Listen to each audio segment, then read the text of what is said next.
ज्ञानवापी मस्जिद मामले में कल वाराणसी की कोर्ट में सुनवाई होगी। मुस्लिम पक्ष ने मामले में कोर्ट कमिश्नर बदलने की अपील की है। ज्ञानवापी मामले में कल कोर्ट में सर्वे टीम अपना पक्ष रखेगी।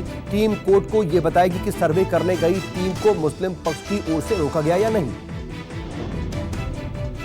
वाराणसी ज्ञानवापी मामले में मंदिर पक्ष की 5 वादी में से एक वापस लेंगी अपना केस। श्रृंगार गौरी पूजा मामले में राखी सिंह कल वापस लेंगी केस वापस लेने को लेकर के राखी सिंह ने कोई वजह नहीं बताई है। 4 महिला वादी ने केस जारी रखने का फैसला किया। राखी सिंह समेत 5 महिलाओं ने दाखिल किया था मुकदमा। ज्ञानवापी परिसर में गौरी श्रृंगार की पूजा की मांगी थी अनुमति।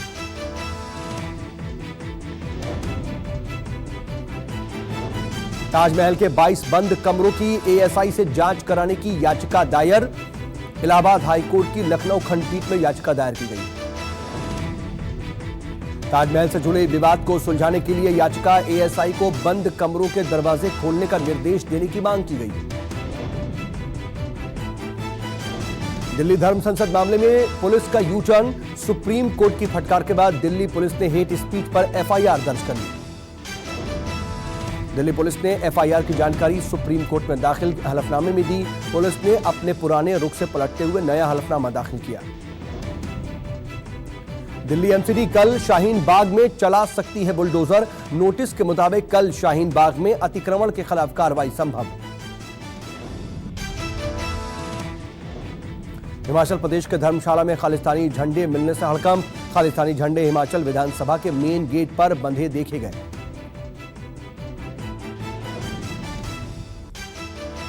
पुलिस ने बाद में झंडों को उतार दिया। विधानसभा भवन के बाहर लगे इन झंडों पर खालिस्तान लिखा हुआ था।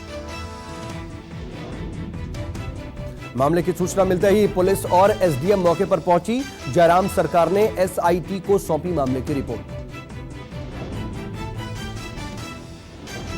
हिमाचल के सीएम जयराम ठाकुर ने खालिस्तानी झंडा लगाने वालों को खुली चुनौती दी। कहा, हिम्मत है तो दिन के उजाले में आकर दिखाओ।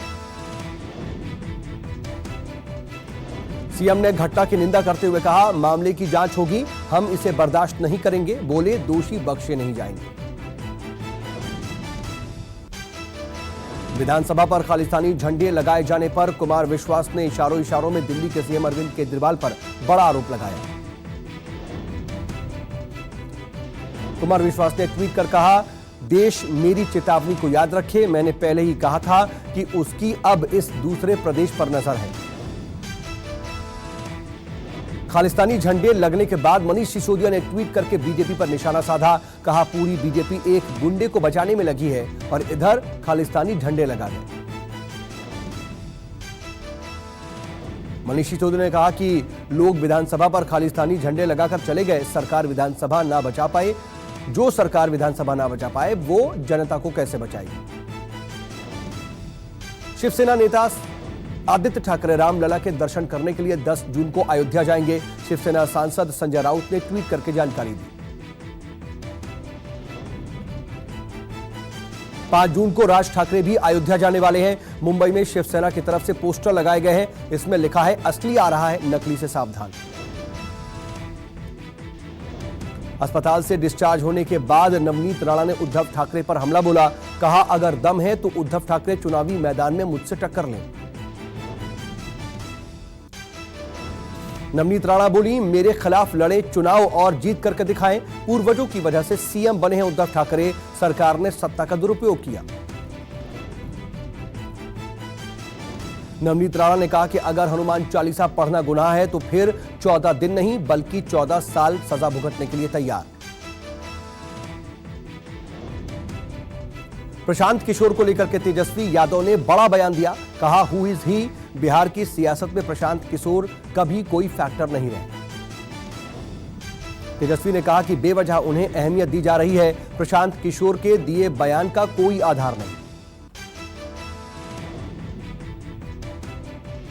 सीएए एनआरसी को लेकर के भी तेजस्वी ने कहा, सीएए को लेकर हमारा स्टैंड शुरुआत से ही स्पष्ट रहा है। हमने संसद में भी सीएए का विरोध किया। तेजस्वी ने कहा कि सीएए बिहार में लागू होने नहीं वाला। विपक्ष की सभी पार्टियों के नेता एकजुट होकर के इस मुद्दे के खिलाफ सड़क पर उतरेंगे। मध्य प्रदेश के खरगोन में हिंसा मामले में 3 आरोपी और गिरफ्तार किए गए हैं। पुलिस ने अफजल, इकबाल और कैफ को गिरफ्तार किया गया है। तीनों पर भीड़ को उकसाने का आरोप है। यूपी के सिद्धार्थनगर जिला मुख्यालय पर चला प्रशासन का बुलडोजर। अधिवक्ता स्वतंत्र देव सिंह के मकान के कुछ हिस्सों को गिराया गया। नगर पालिका की जमीन पर कराया गया था अवैध निर्माण। एसडीएम, तहसीलदार और भारी संख्या में पुलिस फोर्स मौजूद थी। बिहार में बीपीएससी प्रारंभिक परीक्षा का पेपर लीक मामले में 3 सदस्यीय जांच कमेटी ने 3 घंटे के अंदर सौंपी रिपोर्ट। पेपर किया गया रद्द। जम्मू कश्मीर के कुलगाम में सुरक्षा बलों और आतंकियों के बीच मुठभेड़। कुलगाम एनकाउंटर में लश्कर-ए-तैयबा के 2 आतंकी ढेर।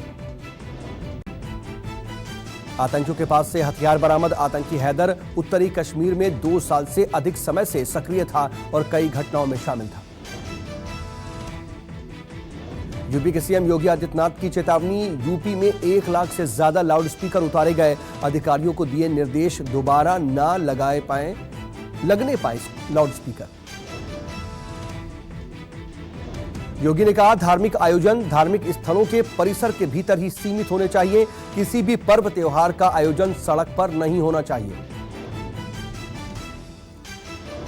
एडीजी प्रशांत कुमार ने कहा कि अवैध रूप से लगाए गए लाउडस्पीकर बिना किसी भेदभाव के सभी धार्मिक स्थलों से हटाए जा रहे हैं।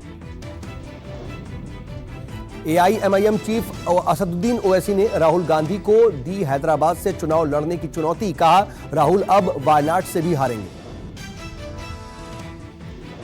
राहुल गांधी 2 दिवसीय तेलंगाना दौरे पर थे, जहां उन्होंने विधानसभा चुनावों से पहले कांग्रेस पार्टी के लिए चुनावी बिगुल फूंका। गुजरात में विधानसभा चुनाव से पहले कांग्रेस ने चुनावी तैयारियां तेज की। 10 मई को गुजरात दौरे पर जाएंगे राहुल गांधी। आदिवासी वोट बैंक पर पकड़ बनाने के लिए राहुल दाहोद में आदिवासी सत्याग्रह रैली को संबोधित करेंगे। मध्य प्रदेश में एक बार फिर शुरू हो रही है लाडली लक्ष्मी योजना। सीएम शिवराज सिंह ने किया शुभारंभ। लाडली ई संवाद ऐप भी किया लॉन्च। भोपाल के लाल परेड ग्राउंड में हुआ लाडली लक्ष्मी उत्सव का कार्यक्रम। 7,500 लाडली बेटियां हुई शामिल। सीएम ने किया सम्मान।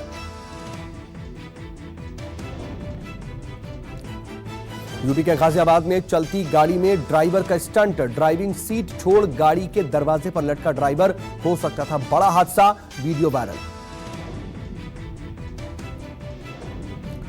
वायरल होने के बाद पुलिस ने आरोपी की तलाश शुरू कर दी है। बताया जा रहा है कि वीडियो एलिवेटेड रोड का है।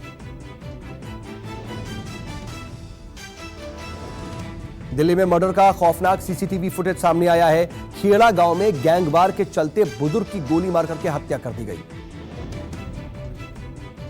सीसीटीवी फुटेज में एक युवक बुजुर्ग पर गोलियां दागता हुआ दिखाई दे रहा है। वीडियो के आधार पर आरोपी की तलाश में जुट गई है पुलिस। जिस बुजुर्ग की गोली मारकर के हत्या कर दी गई वो गैंगस्टर कपिल का पिता है। पुलिस के मुताबिक बदला लेने की नीयत से की गई हत्या। झारखंड में आईएएस पूजा सिंघल के पति अभिषेक झा और सीए सुमन कुमार से ईडी की लंबी पूछताछ। ईडी दफ्तर में दोनों से अलग अलग कमरों में पूछताछ की गई।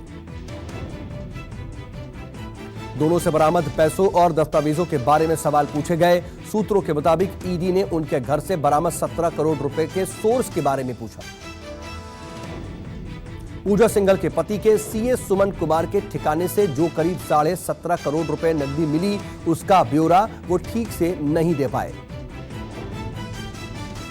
सीए का काम करने के साथ ही वो भाई पवन सिंह के साथ मिलकर फाइनेंस कंपनी भी चलाता है। इसके जरिए वो काली कमाई को मैनेज करता है।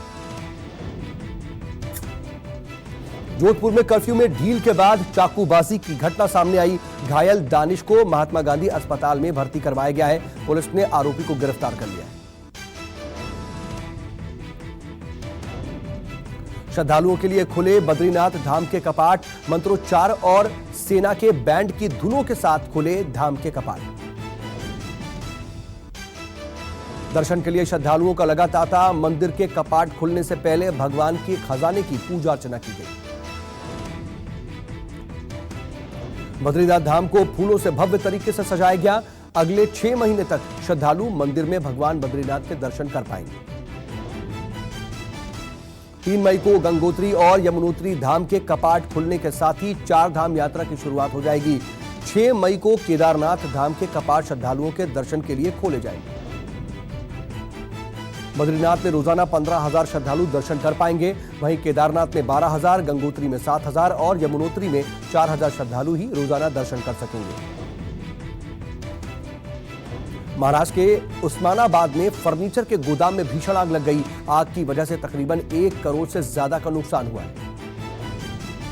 दमकल की कई गाड़ियों ने आग पर काबू पा लिया है। शॉर्ट सर्किट की वजह से आग लगने की आशंका है। आग से कोई हताहत नहीं हुआ। पंजाब पुलिस ने अमृतसर के तरन तारण जिले में एक इमारत से 3.5 किलोग्राम आरडीएक्स बरामद किया है। गाजियाबाद के कविनगर में हुए डबल मर्डर मामले में एक आरोपी को गिरफ्तार कर लिया गया है। पुलिस ने एनकाउंटर के बाद धर दबोचा। आरोपी चेकिंग के दौरान पुलिस को देख करके भागा। पुलिस के रोकने पर आरोपी ने फायरिंग की और जवाबी फायरिंग में आरोपी घायल हो गया। यूपी के बुलंदशहर में बदमाशों ने क्लिनिक में बैठे एक डॉक्टर पर ताबड़तोड़ गोलियां बरसाईं। डॉक्टर की मौके पर ही मौत। दोपहिया वाहनों पर सवार होकर के आए 4 बदमाशों ने करीब 3 राउंड फायरिंग की। हमलावर हथियार लहराते हुए फरार हो गए। बदमाशों की गिरफ्तारी के लिए इलाके में नाकेबंदी की गई। पुलिस के मुताबिक पुरानी रंजिश की वजह से वारदात को अंजाम दिया गया। इंदौर अग्निकांड का आरोपी युवक गिरफ्तार। आरोपी शुभम दीक्षित को पुलिस ने गिरफ्तार किया। शुभम को इलाज के लिए अस्पताल में भर्ती करवाया गया। प्रतापगढ़ में दबंगों ने युवक को लात घूंसों से जमकर पीटा। पिटाई का वीडियो सोशल मीडिया पर वायरल हुआ। वीडियो वायरल होने के बाद पुलिस ने घटना का संज्ञान लिया। मामला दर्ज कर आरोपी की तलाश में जुट गई है पुलिस।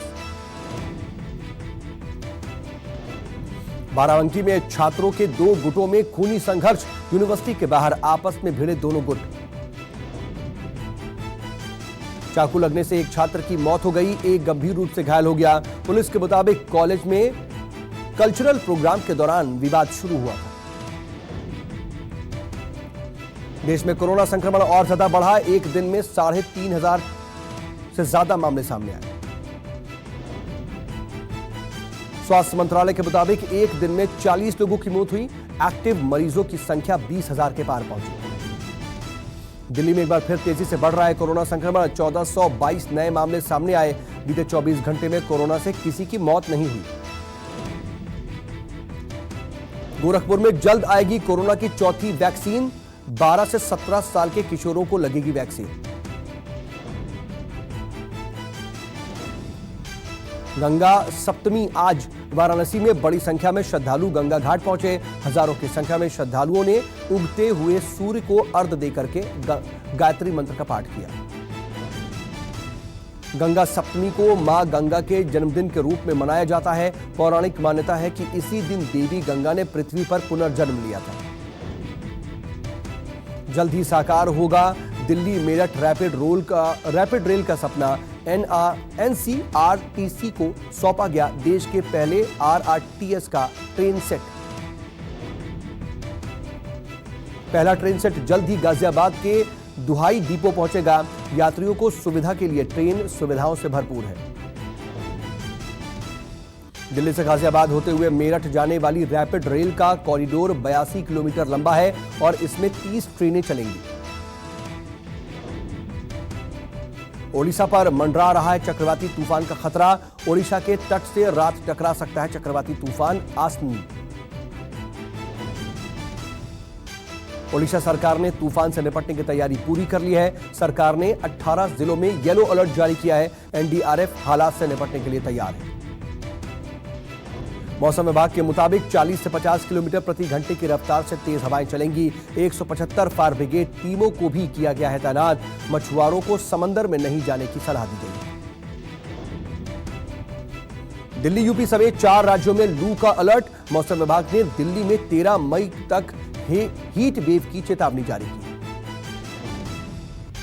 यूपी में 3 दिन के लिए येलो अलर्ट जारी। मौसम विभाग के मुताबिक अगले 3 दिन आगरा, बांदा, झांसी, चित्रकूट, उरी और कानपुर लू की चपेट में रह सकते हैं। राजस्थान में भीषण गर्मी का कहर जारी। तापमान 44 डिग्री पहुंचने की आशंका।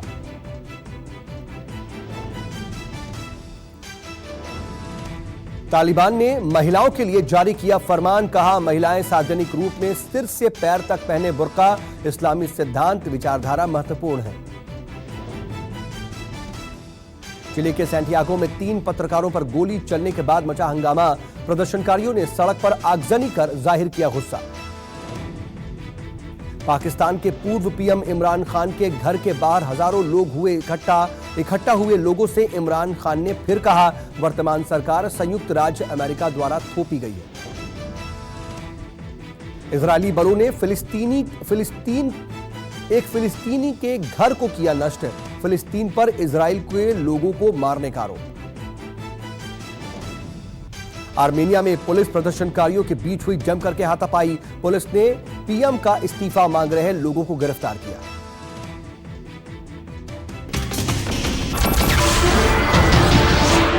नमस्कार, मैं हूं मानक गुप्ता। अगर आपको हमारा ये वीडियो पसंद आया हो तो इसे लाइक और शेयर जरूर करें।